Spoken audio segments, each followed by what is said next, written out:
Olá, bem-vindo a mais uma entrevista, nesta série em que estamos debatendo os desafios do Plano Nacional de Educação. Hoje, vamos conversar com Ana Lúcia Lima, diretora executiva do Instituto Paulo Montenegro, sobre a meta de número 10, que trata da educação de jovens e adultos integrada à educação profissional. Vamos primeiro escutar a meta. Oferecer, no mínimo, 25% das matrículas de educação de jovens e adultos nos ensinos fundamental e médio na forma integrada à educação profissional. Ana, tudo bem? Tudo bem, você? Muito obrigado por aceitar nosso convite. Obrigado a vocês, como sempre. Ana, essa meta ela é bastante ousada. A gente, olhando os dados do observatório do PNE, mantido pelo Todos pela Educação, a gente percebe que queremos chegar a 25% de matrículas de educação de jovens e adultos articulada à educação profissional, quando hoje nós temos apenas 1% a 3%, a depender do nível de ensino. Ou seja, parece uma meta que tenta introduzir uma cultura que não existe hoje. Ela é viável, na sua opinião? Ela foi ousada demais? Bom, ela é um desafio grande, né? É um desafio grande não só numérico, não só como, enfim, estratégia, tempo que isso vai levar e todos os desafios de formação de professores, de modalidades que atraiam e que sejam viáveis para esse aluno adulto, mas também porque ele é um desafio conceitual, né? Quase de uma espécie de dicotomia aí entre eu preciso formar esse adulto para o trabalho ou eu preciso formar esse adulto de uma maneira mais ampla e o trabalho é uma dessas componentes, né? Então, num momento de pressão econômica, de mercado demandante de mão de obra e etc., passa a existir uma tentação quase de você privilegiar um lado técnico e deixar esse lado de formação mais ampla desse adulto. Isso acaba cortando a possibilidade dele se desenvolver depois no momento futuro para posições melhores e para um desenvolvimento pessoal e profissional mais amplo. Então, o desafio, além de todos os desafios que já são, vou dizer, operacionais dessa meta, você tem um desafio que é quase conceitual, quase ideológico também, né? De qual é a finalidade de se formar um adulto, que não seja só utilitarista no sentido da formação para o trabalho, né? E aí sim o desafio de que as escolas tradicionais abriguem também a componente profissionalizante e não ao contrário, que não seja um curso técnico apenas profissionalizante, apenas utilitarista e funcional e que ponha ali um pouquinho de português, um pouquinho de matemática para meio que tapar o buraco dessa formação mais ampla.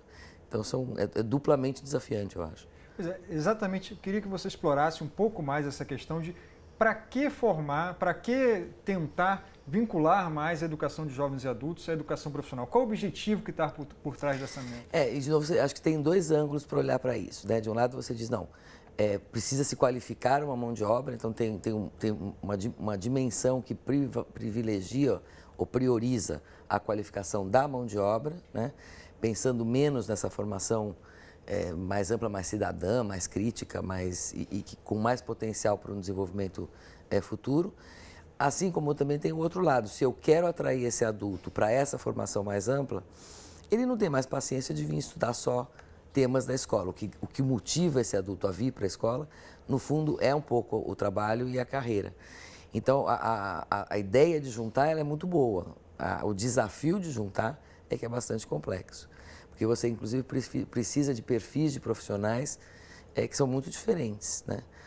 O pessoal que vem da estrutura da área de educação tem um tipo de formação, um tipo de engajamento, né? E o pessoal que vem da área técnica ou da área produtiva tem uma outra visão. E como é que essas duas coisas se encaixam é também um desafio. Pois é, e nada acontece em sala de aula sem uma figura importantíssima do professor. Sem dúvida. Existe esse profissional hoje, esse professor qualificado? Como que a gente vai formar esse professor capaz de fazer esse diálogo? Eu acho que o desenho sempre passa por, vamos dizer, os conteúdos mais pedagógicos e ficariam na mão, vamos dizer, desse profissional que vem da formação pedagógica e os conteúdos mais técnicos seriam trazidos mais a partir de profissionais de mercado, né? E que por si só também são desafios aí, até de regimes de trabalho diferentes, legislações e etc. Porque não se espera que um professor formado em pedagogia consiga também praticar as diversas atividades profissionais. E também o desafio ao contrário, que é aquele profissional que conhece muito bem um determinado tema técnico, mas não necessariamente ele sabe ensinar aquilo que faz, né? E, portanto, uma necessidade primeiro, de clareza nos objetivos, né? Um processo mais estratégico, mais de reflexão sobre isso, para que aí sim se possam criar as condições operacionais, práticas e de qualificação desse profissional que consiga de fato implantar um regime como esse. Eu acho que neste prazo e com a falta de foco específico que o tema vem tendo, nós não vamos cumprir essa meta. Será difícil, né? E talvez seja importante também fazer com que esses dois profissionais dialoguem entre si. Parece uma coisa simples, mas há um risco enorme, né, de colocar um professor e um profissional da área técnica e eles serem seres totalmente à parte dentro do estrutura de uma sala de aula. Exatamente. Aí o processo de aprendizagem ele vira meio esquizofrênico, né? Quer dizer, ou é A ou é B, enquanto que na realidade devia ser visto como uma coisa única. Agora, a educação de adultos de per se, né? Quer dizer, ela é um grande desafio também pela sua enorme diversidade.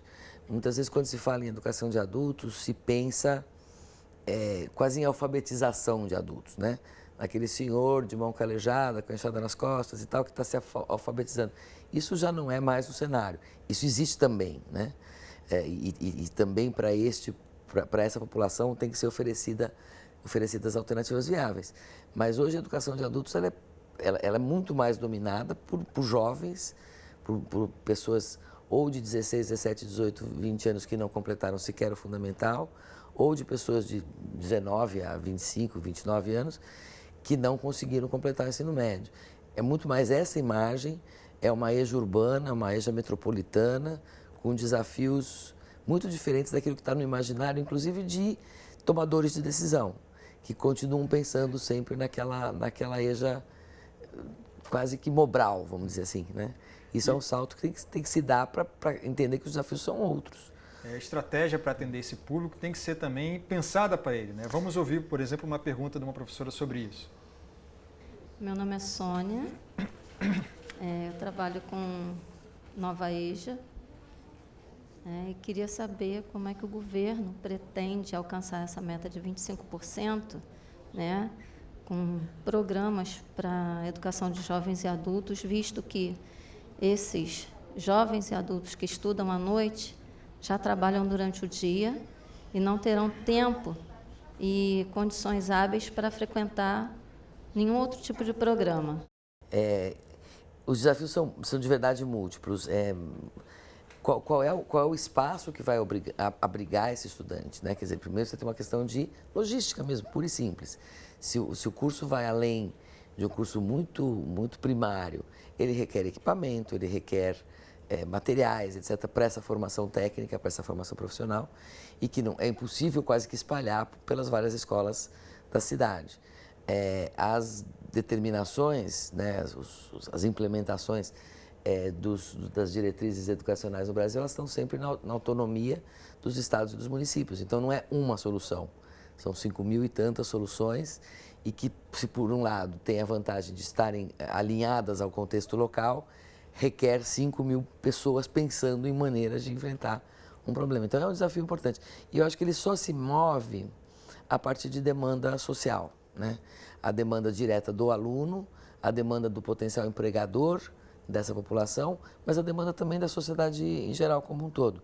Se ela não é vista como uma coisa prioritária, por uma coisa que faz sentido, como uma coisa que vira um anseio daquela comunidade, não vai andar, porque as prioridades são tantas, né? É muito mais fácil intuir que eu preciso educar a criança do que eu preciso educar o adulto, né? Que se você não tiver aí uma conscientização mais forte, você não consegue motivar sequer os gestores e os profissionais a viabilizarem uma opção como essa. Pensando um pouco do ponto de vista do empregador, a gente tem falado muito, assim, tem buscado soluções, claro, cobrado o setor público, o gestor da educação para oferecer oportunidades para esse público. Porém, esse é um público específico que trabalha. E aí a gente não devia cobrar mais que as empresas também tivessem não só investimento, mas também disponibilizassem, dessem tempo para que esse aluno conseguisse conciliar. É mais ou menos a isso que eu me referia antes, né? Se a sociedade não criar as condições, e aí o empregador é um dos grandes players nessa criação de condições. E eu falo do empregador empresarial, mas também da patroa da empregada doméstica, as diferentes relações de trabalho, de criar a condição operacional da pessoa frequentar o curso. E o estímulo, a valorização, o reconhecimento e etc., é difícil mover essa demanda, de fato. Porque, como eu disse, as prioridades são N, né? E a tendência é quase que, então, partir para uma formação mais utilitarista, mais puramente profissional, esquecendo a formação mais ampla, mais geral, e aí, de uma certa maneira, limitando as possibilidades de desenvolvimento futuro deste aluno da EJA hoje, que não é um aluno de 60 anos, que é um aluno de 25, né? Então, você, ao limitar a formação dele para uma pura aprendizagem mecânica, funcional, objetiva, de uma tarefa profissional, você está cortando a chance dele poder amanhã evoluir para uma outra carreira que dependa de uma graduação, de um ensino médio completado ou de uma faculdade, né? Ana, vocês do Instituto Paulo Montenegro têm uma grande expertise na área de analfabetismo funcional, né? Fazem pesquisas, avaliam isso. Eu queria perguntar, como evoluímos nos últimos anos nessa questão no Brasil e dado que boa parte desse público-alvo aí são analfabetos funcionais, como é que a escola tem que recebê-los?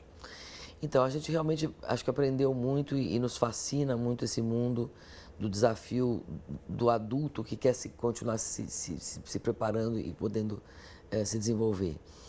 A gente vem acompanhando no INAF desde 2001, né? Um cenário positivo no sentido que diminui a proporção daqueles que têm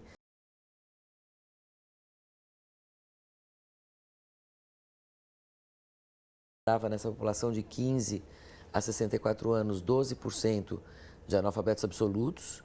Isso hoje, na última edição, que já é 2011, tinha baixado para 6. Nós estamos indo para campo com uma edição agora, está indo para campo esses dias. E a gente acha que vai diminuir um pouco mais ainda. Os alfabetizados em nível rudimentar também vem caindo.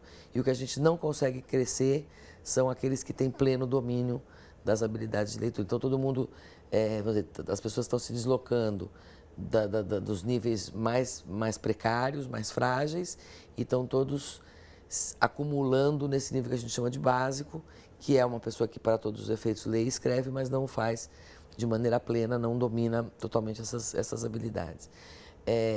Este hoje é mais o desafio da EJA do que aquele imaginário do desafio de tirar o analfabeto para uma condição de alfabetização, né? Eles são ou alfabetizados muito rudimentares ou até alfabetizados em nível básico, mas cujo domínio das habilidades de letramento os impedem de crescer até mesmo nos aspectos do curso profissionalizante que fazem. A gente tem comprado um pouco esse desafio com o INAF, né? De ir um pouco chamar a atenção do mundo empresarial, principalmente, de que está gastando fortunas em treinamentos operacionais, né? Ou treinamentos de tarefa, mas treinamentos de trabalho em grupo, motivacionais, gestão, etc., e as pessoas não conseguem aproveitar tanto essa preparação, inclusive porque lhes falta o simples letramento para poder perceber o contexto e continuar se desenvolvendo, né? Ana, muito obrigado pela entrevista. Obrigado a vocês. Obrigado a você que nos assistiu e a gente volta com mais uma edição do Entrevista, nesta série em que estamos debatendo os desafios do Plano Nacional de Educação. Muito obrigado.